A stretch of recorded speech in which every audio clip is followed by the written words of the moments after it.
I address myself to the young, for only the young will listen to me and understand me.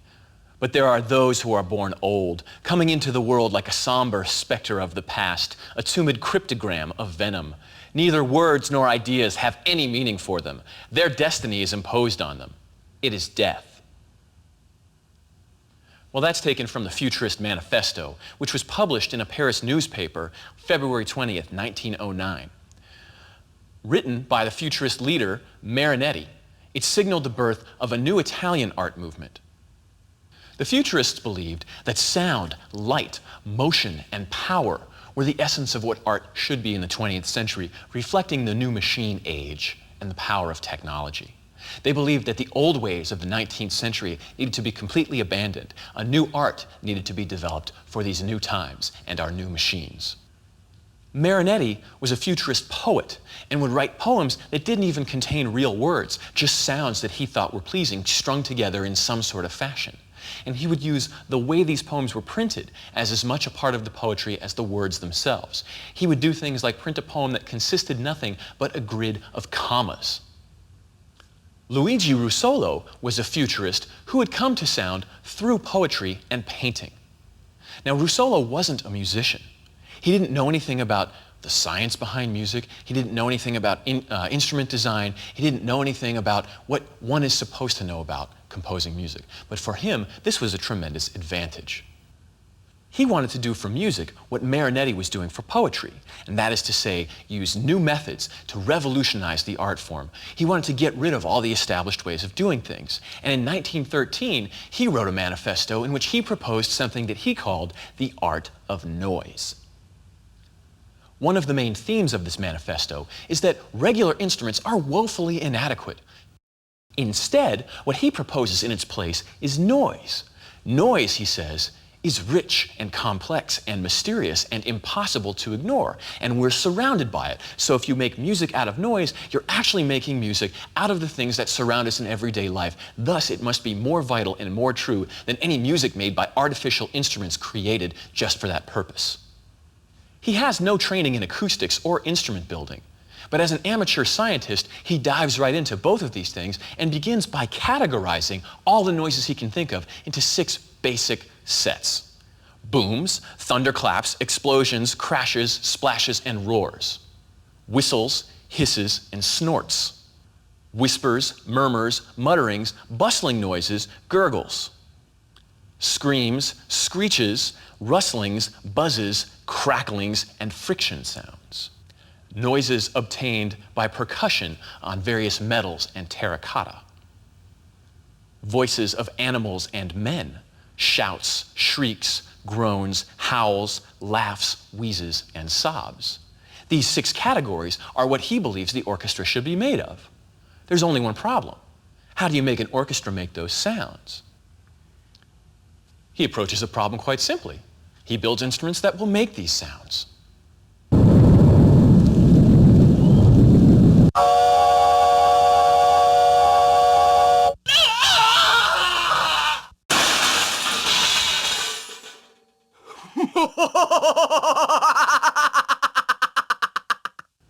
He and his painter friend, Ugo Piatti, experiment with a lot of different materials and teach themselves instrument building.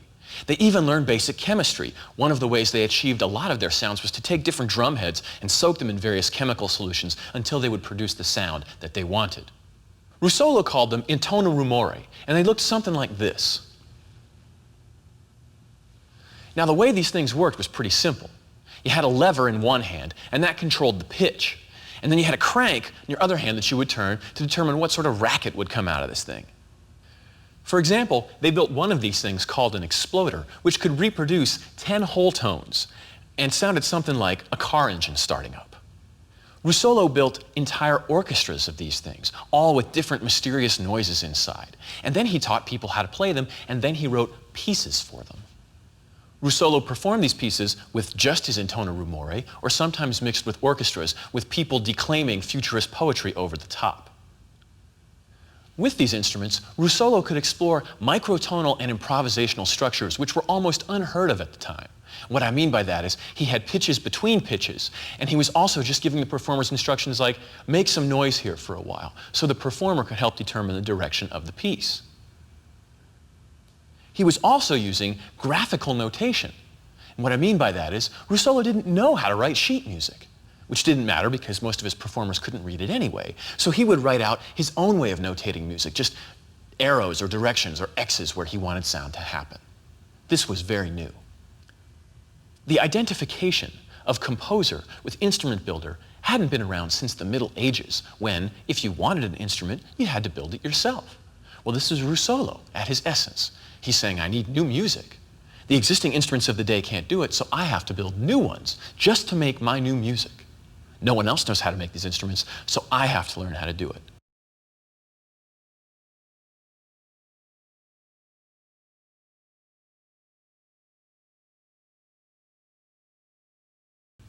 Marinetti and Russolo gave the first concert of Futurist music in 1914. It was a program of 4 networks of noises that had the following titles: Awakening of Capital, Meeting of Cars and Aeroplanes, Dining on the Terrace of the Casino, and Skirmish in the Oasis. So imagine what it must have been like. You're going out to the symphony, the London Symphony. You sit down in your plush velvet seats waiting for the music to start. The curtain opens. And what you see, instead of cellos and oboes and flutes, is a bunch of guys that are standing in front of these intono rumori things. And then they start to play.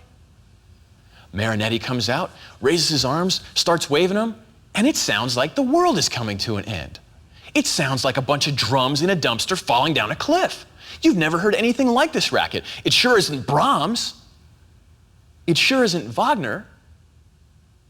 One critic wrote that it had sounded like the rigging of a channel steamer in a bad crossing, and suggested that it had been unwise of the performers to continue after the tortured shouts of "No more!" from the audience after the first piece.